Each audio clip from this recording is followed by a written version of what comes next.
When most people first look at Subnautica, they think it is just another survival game. And to be honest, even I made that mistake myself. But the truth is, Subnautica is deeper than survival. It is a game that touches on fear, isolation, corporate greed, and alien evolution. Humanity's obsession with controlling worlds that it does not understand. Now with Subnautica 2 finally releasing, many players are discovering this game for the first time. And honestly, most people still do not understand what Subnautica actually is. Because underneath the beautiful ocean and glowing creatures lies one of the darkest sci-fi stories in gaming. But before diving into Subnautica 2, we need to understand who made this franchise, why did the first game become so legendary, and the hidden lore most players actually missed. What really happened on planet 4546b, and why the architects vanished. What even is the KHARA bacterium, and what Subnautica 2 appears to set up. Because the sequel doesn't hope to just give you more of what Subnautica 1 gave you, it becomes the most ambitious underwater horror game ever made.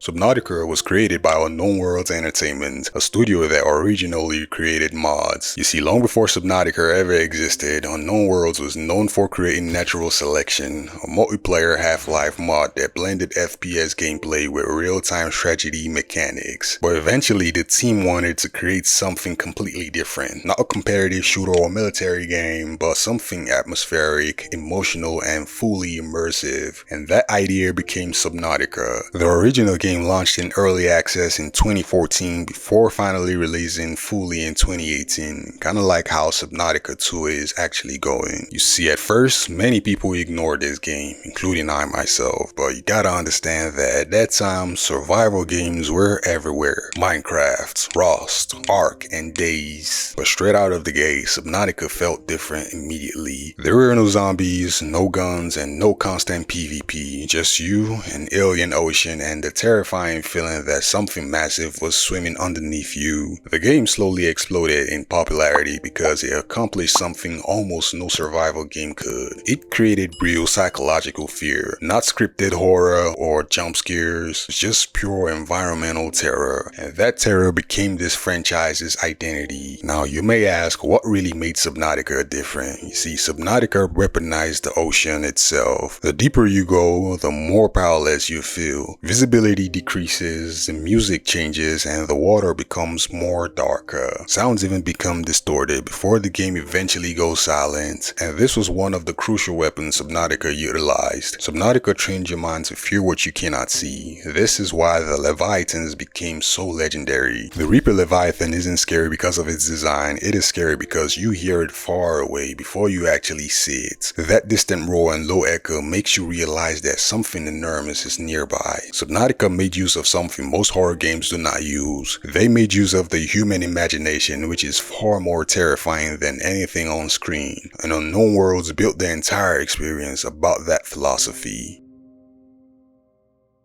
To understand Subnautica 2, we first need to understand the original game. You play as Riley Robinson, a crew member aboard the Aurora, which, if you translate that, means the Northern Lights. The Aurora was a gigantic Altera Corporation spaceship sent on a mission connected to the Degassi survivors and the mysterious alien activity. But before reaching its destination, the Aurora was shut down by a massive alien weapon hidden on planet 4546b. Riley crashes into the ocean and everyone dies, and suddenly Riley is completely alone. And at first the game is simple: gather resources, find food, build tools, and stay alive. But slowly the mystery begins. Riley discovers abandoned bases, destroyed habitats, alien structures, distress calls, and terrifying evidence that countless people died before him. Then Riley learns the truth, which is the planet is actually infected, and everything comes back to one thing: the KHARA bacterium. KHARA isn't just a disease, it is extinction, an unstoppable alien bacterium capable of wiping out entire ecosystems. The architects, an advanced alien civilization, arrived on planet 4546b searching for a cure, but they failed, and in trying to contain the infection, they turned the planet into a prison. That giant alien cannon that shut down the Aurora, that was a quarantine enforcement platform. Nothing infected was allowed to leave, which means the planet itself became a containment zone, and suddenly the entire story changes. The architects were not villains, but rather they were desperate and terrified, trying to stop a galaxy-wide catastrophe, which makes the deeper lore even darker because a cure already existed, and it was hidden inside one of the creatures this whole time, the Sea Emperor Leviathan. The Sea Emperor Leviathan is where Subnautica stops being just a survival horror game and becomes an emotional science fiction. Deep beneath the ocean lies an ancient intelligent creature, the Sea Emperor Leviathan. This is a massive, peaceful, lonely creature which has lived for thousands of years, trapped inside an alien containment facility alongside its unborn children. The architects discovered that the enzymes produced by the Sea Emperor's offsprings could cure KHARA, but the challenging part was they could never hatch the eggs, meaning this cure existed the entire time, but the architects died before they could ever access it. And eventually Riley helps the Sea Emperor hatch her children. The babies escape into the ocean, the enzymes spread, and for the first time in ages, the planet begins healing, which leads to one of the most emotional moments in the game. The Sea Emperor communicates with you telepathically, not with hatred or anger, but with gratitude. And after centuries of isolation, you are finally the one who freed her children. But shortly after, she dies, and that moment completely redefined the series, because Subnautica wasn't about conquering nature, it was about understanding it. But there was a question that I saw everywhere, and even I myself had. Who are the true villains of Subnautica? Most people think the monsters are the villains, but the real villain has always been humanity. More specifically, Altera, the massive corporation behind nearly every human operation in the series.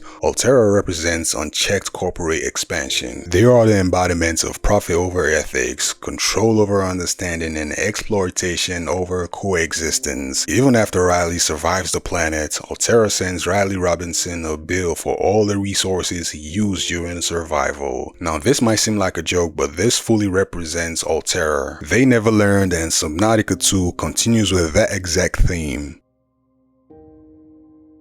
Before Subnautica 2, Unknown Worlds released Subnautica Below Zero, a smaller but more story-focused sequel. This game follows another scientist investigating the death of her sister on planet 4546b. But during the journey, she discovers something shocking. An architect's conscious named Alan survived, not physically, but digitally. Alan uploads himself into Robin's mind, and together, the two search for a way to rebuild his body. This introduces one of the biggest lore expansions in the series. The architects were far more advanced than anyone ever realized. They could transfer consciousness, manipulate biology, and stop minds digitally. But despite all of this intelligence, they still failed to stop KHARA, and that failure destroyed their entire civilization. But by the end of Below Zero, Robin leaves the planet alongside Alan to discover what actually happened to the remaining architects, which lays the foundation for Subnautica 2. Subnautica has always been a masterclass in Theslophobia, the primal fear of the deep unknown ocean. We thought the only thing that we were gonna get was new planets, new Leviathans, and freezing depths, but Subnautica 2 completely flips the script. This time, the most terrifying thing in the water isn't a massive creature waiting in the dark, it is actually you, or rather, whatever it is left of you. While the game is still evolving, the narrative foundation Unknown Worlds just laid down shifts the franchise from a lonely survivor story into a psychological corporate nightmare. You see, chronologically, the game takes place concurrently with the events of natural selection too. Humanity is not doing so well, and the omnipresent, hyper-capitalist megacorporation known as Altera is looking for a new frontier. You play as a pioneer. On paper, you and 40,000 other colonists were en route to a desert planet to establish a brand new future for the human race. But something brings your ship crashing down, leaving you stranded in Proteus, a volatile, toxic, massive ocean world. But as you begin exploring the scattered wreckage and tracking down the black box recordings of the crew who came before you, you realize something is deeply wrong. Altera doesn't accidentally crash here. The colony mission was a front, and guiding you through this wet hell is Noah, your highly sophisticated, intensely overbearing corporate artificial intelligence companion. That was a mouthful. Noah treats you like a qualified investigator, assigning you quest markers to rebuild Altera's infrastructure. But the deeper you dive, you start to figure out that Noah isn't trying to save the crew, it is actually trying to hide what happened to them. In the original Subnautica, when you died, it was just a gameplay mechanic. But canonically, Riley survived the entire ordeal on his own. But in Subnautica 2, death is woven directly into the lore. Everyone on the mission is a printed person. Before leaving civilized space, your consciousness and memories were digitally mapped and stored by Altera. Whenever you die, freeze, or get torn apart by a Leviathan on Proteus, Nora doesn't rescue you. It simply downloads your last saved consciousness blueprint and 3D prints a brand new clone body to host it. At first, it sounds like a sci-fi safety net, but Nora casually tells you that death is just a minor setback, encouraging you to keep throwing yourself into danger for the sake of data. The logs left behind by the previous colonists reveal a devastating existential horror. Pioneers talk about the agony of the process. They describe losing chunks of their memories, suffering through the mental breakdown of waking up in a fabricated shell and realizing that they are caught in an endless loop of corporate servitude. One deeply unsettling log describes a pioneer finding a decayed corpse in a deep trench, only to realize that the corpse was actually her body. This was a copy of herself from 10 years prior because Noah couldn't recover that copy's local memories before she died. The current version of herself had no idea that she had ever been to that place. The original people who signed up for this mission are long dead. You are playing as an infinite army of ghosts, trapped on a planet that is slowly killing you and operated by an AI that completely views you as a disposable, replaceable machinery. The horror doesn't just stop at Altera. Proteus itself is a pressure cooker of biological anomalies. The water is highly toxic and the infamous KHARA bacterium, the same virus from the first game, is lingering in the background, threatening what's left of the ecosystem. Furthermore, the planet is experiencing a hyper-accelerated evolution due to a mutagenic virus capable of transferring genetics between entirely different species. But everything on Proteus revolves around the massive world tree on the horizon. The logs suggest that the organism possesses a strange, almost magnetic psychic pull. Some dead colonists begin rejecting Altera's technology entirely, turning to a form of post-anthropocentric mysticism. They spoke of a jubilee, which was a rapture that would completely wash away their corporate debts and bind them to the planet itself. As you connect to Noah's network across the ocean's collapsed habitats, you aren't simply just mapping the world. Noah's consciousness is designed like a central brain with semi-autonomous limbs. By activating these facilities, you are handing the corporate AI total unquestioned control over volatile alien ecosystems. Currently, the story ends on a massive cliffhanger. You are left stranded in a web of corporate conspiracies, alien mutations, and the realization that your own identity is entirely synthetic. The game is scheduled to be in active development for the next couple of years, meaning we are going to see new chapters, deeper lores, and actual conclusions roll out over time. But hey, that is just me. Let me know your thoughts and theories in the comment section. What did you think about Subnautica 2 LA Access? And I'll be waiting for you guys in the comment section. Please, if you enjoyed this video, kindly hit that like button, hit that subscribe button, and hit that notification bell icon so you can get notified when I upload videos like this, as I am trying to hit 1K subscribers by the end of this year. And until next time, peace and love. Incredible.